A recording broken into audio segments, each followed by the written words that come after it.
नमस्कार, जय हिंद। आप सभी का स्वागत है मैड ओवर मैप्स में। 10 मिनट की मैडनेस। आइए देखते हैं Australia as a map, feel करते हैं उसको। सबसे महत्वपूर्ण बात, ऑस्ट्रेलिया को देखने के लिए आपको एक चीज बिल्कुल पता होनी चाहिए कि almost tropic of Capricorn divides its it in the between, divides its territory from the between. और ट्रॉपिक ऑफ कैप्रिकॉर्न जो आपका 23.5 डिग्री साउथ है, वो इसको डिवाइड करता है ऑलमोस्ट टू हाफ में। आइए घूमते हैं कि इसके आउटर एरिया में मुझे क्या क्या दिख सकता है। अगर आप इस पार्ट में हैं ऑस्ट्रेलिया के, जो नोक निकली हुई है, इसका जो रीजन है बनने का, वो रीजन है डीग्लेशिएशन। वो रीजन है डीग्लेशिएशन। मतलब किसी जमाने में यहाँ पे डीग्लेशिएशन हुआ होगा या ग्लेशिएशन हुआ होगा, फिर जब पिघला है तो डीग्लेशिएशन हुआ, जिसके कारण चीजें कटकर निवेशन होकर बाहर निकल गई। ये जो गल्फ आपको दिख रहा है, this is called as gulf of Carpentaria, the gulf of Carpentaria. और इसके ठीक नॉर्थ में जो ये आपको थोड़ा सा वाटर का चैनल दिखेगा, इसका नाम है Torres Strait. This is Torres Strait. आइए आगे चलते हैं और पूरा घूमते हैं। ये देखिए, मेरा पूरा इधर इंडियन ओशन है। ये पूरा आपका इंडियन ओशन है जो यहाँ पे पूरे ऑस्ट्रेलिया को टच करता रहेगा। साउथ में आ जाइए। साउथ में देखेंगे आप, पूरा कर्व बना हुआ आपको दिख रहा है। कर्व है ये पूरा। जहां पे भी जियोलॉजिकली कर्व बन जाए, वो कर्व क्यों बनता है? Forces of the marine water waves, they are hitting the land and they are eroding out. This is called as a bight. एक कर्व सरफेस दिखता है, उसको बोलते हैं बाइट। और इसी का नाम है द ग्रेट ऑस्ट्रेलियन बाइट का पार्ट। ये पूरा बाइट है। आपको एक छोटा सा यहाँ पे गल्फ दिखेगा। This is called as the gulf of Spencer और द स्पेंसर गल्फ। ये वाला जो लैंड आपको अलग से दिख रहा है, this is called as the land of Tasman. यही तस्मान है हमारा। और इसी के आसपास आपको तस्मान सी भी पड़ेगा। ये पूरा रीजन तस्मान सी का पड़ेगा। और ये जो एक चैनल आपको दिख रहा है छोटा सा, इसी का नाम है बास स्ट्रेट। यही मेरा बास स्ट्रेट है। अगर आप ये सारी चीज समझ चुके हैं, बाइट का ये पूरा ग्रेट ऑस्ट्रेलियन बाइट है, ये स्पेंसर गल्फ है, ये मेरा गल्फ ऑफ कारपेंट्रिया है, दो नोक निकली हुई है, और बास स्ट्रेट। और 23.5 डिग्री साउथ आपका dividing the Australia almost into half. Moving ahead, I wanted to show you some physical features of it. आराम से देखिएगा।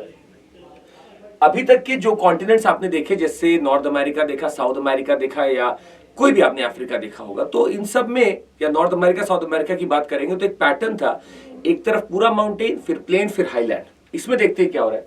इसमें ईस्टर्न तरफ में पूरा आपको दिखेगा, it's a great mountain chain called as the great dividing range. This is called as the great dividing range. और ये ग्रेट डिवाइडिंग रेंज आप अगर समझ पा रहे हैं, I am sure that our books will not give us why it has come up. This great dividing range is almost non-existent. इसका reason आपको पता ही नहीं चलेगा। इसका रीजन हम आपको बताने की कोशिश करते हैं। एक समय था जब ये पार्ट ऑस्ट्रेलिया का अंटार्कटिका से जुड़ा होगा। उस समय जब जुड़ा होगा, billions of years back, then while it was combining these great dividing ranges came that time। ये उस समय के माउंटेन है और अब रेलिक्ट हो चुके हैं, धीरे धीरे खत्म हो रहे हैं। This is your great dividing range.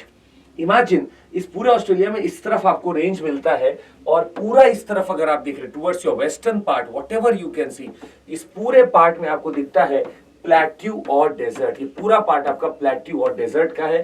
This is all your plateau and desert. And in between you have somewhere, ये पूरा आपका जो प्लेन बीच का बनेगा, ये पूरा आपका पार्ट बनेगा प्लेन एरिया का। ये पूरा पार्ट बनेगा, let me change the colour. ये जो पूरा पार्ट बनता है, ये पूरा प्लेन का पार्ट है बीच में। This is plain, this is plateau वाला पार्ट, दिस इज प्लेट्यू वाला part, and in between we have got the plains. अब अगर आप ये भी समझ चुके हैं तो थोड़ा सा और आगे बढ़ते और आपको बताते हैं ऑस्ट्रेलिया के towards the western part. If I am, इस पूरे पार्ट को आप आराम से कह सकते हैं प्लेट्यू प्लस डेजर्ट। ये डेजर्ट भी है आपका। कौन सा desert? The great Victorian desert. ये सारे डेजर्ट्स आपको यहां पे दिख सकते हैं। Sandy desert, the great Victorian desert, सब आपको इसी एरिया में दिखेंगे। The great sandy desert, Victorian desert, the great Australian desert, सब आपको इसी पोर्शन में दिखते हैं। अब सवाल है क्यों?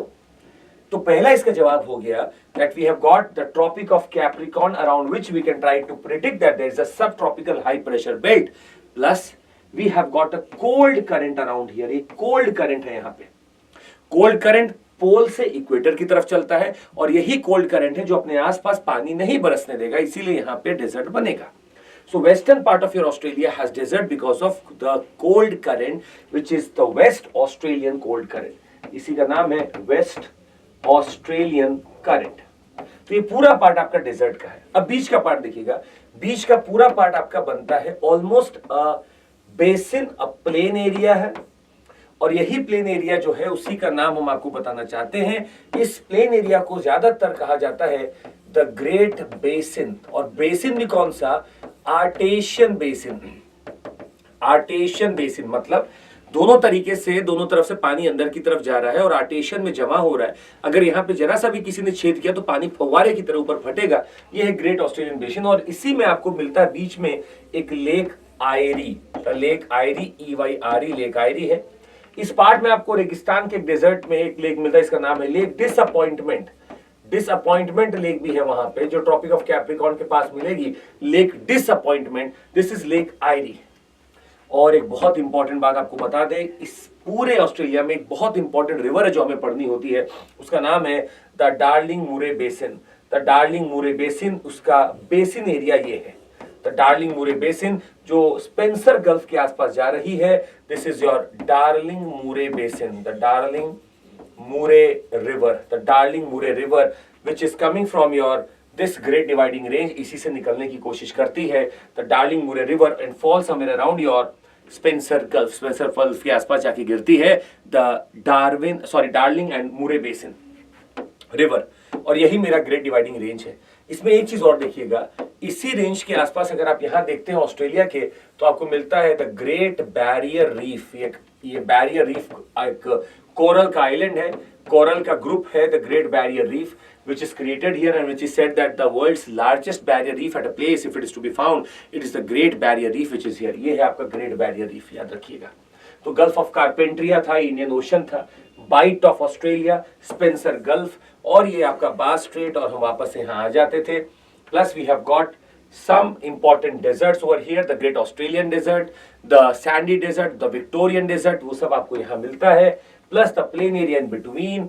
प्लेट्यू में एक प्लेट्यू आपको यहाँ भी दिखता है जिसका नाम है किम्बरली प्लेट्यू. ये आपको दिखेगा किम्बरली प्लेट्यू, किम्बरली प्लेट्यू. और ये पूरा मेरा ग्रेट डिवाइडिंग रेंज है, यहाँ पे ग्रेट डिवाइडिंग रेंज है. ये कुछ फीचर्स थे आपके ऑस्ट्रेलिया के और कोशिश करना इसी फीचर्स पे आप बार बार काम भी करें. इतने को याद रखें, बहुत है हमारे लिए फिलहाल.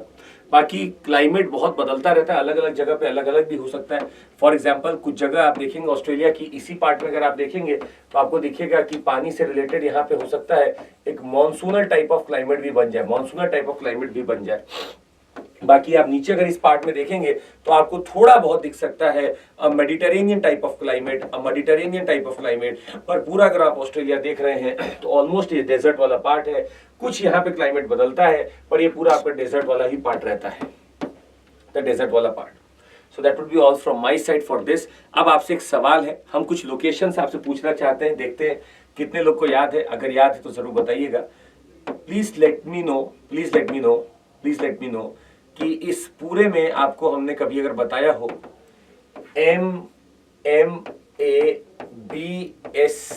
MA BSc और PD, ये क्या है, ये क्या है आपको बताना है. MA BSc PD कहाँ है और ये क्यों हमने यहाँ पे लिखा, इस समय आप बताइएगा. क्या इसी के आधार पे कोई नाम ऑफ सिटीज है दैट इज इंपॉर्टेंट. जैसे हो सकता है BSc आ रहा हो तो कैनबेरा हो, S आ रहा हो तो सिडनी हो, B आ रहा हो तो ब्रिस्बेन हो, A आ रहा हो तो एडिलेड हो, M आ रहा हो तो मेलबर्न हो, पर्थ आ रहा हो P से और D से डार्विन आ रहा हो. पर ये कहाँ है आप नीचे कमेंट करके बताएंगे हमें कि ये कौन सी सिटीज है जो हमने ऐसा लिखने की कोशिश की है. Very important. या ये क्या है, आपको क्या लगता है, नीचे कमेंट करके जरूर बताइएगा. That will be all from my side. Thank you so much. Take care. जय हिंद.